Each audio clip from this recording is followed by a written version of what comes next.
আসন্ন পবিত্র রমজান মাসে আল আকসা মসজিদে প্রবেশের ক্ষেত্রে কিছু বিধিনিষেধ আরোপ করবে ইসরায়েল।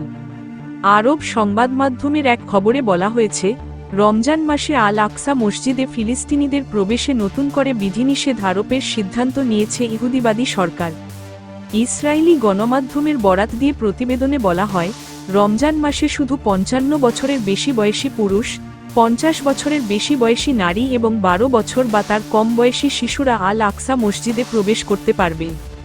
প্রতিবেদনে আরও বলা হয়, গাজা যুদ্ধবিরতি চুক্তির আওতায় ইসরায়েলি কারাগার থেকে মুক্তি পেয়ে পশ্চিম তীরে আসা ফিলিস্তিনিদেরও আল আকসা মসজিদে প্রবেশের অনুমতি দেওয়া হবে না।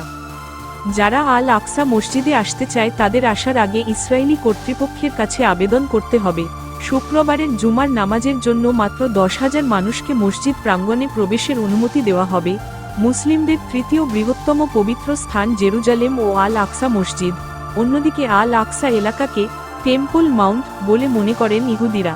এলাকাটি ইহুদিদের কাছেও পবিত্র স্থান হিসেবে বিবেচিত।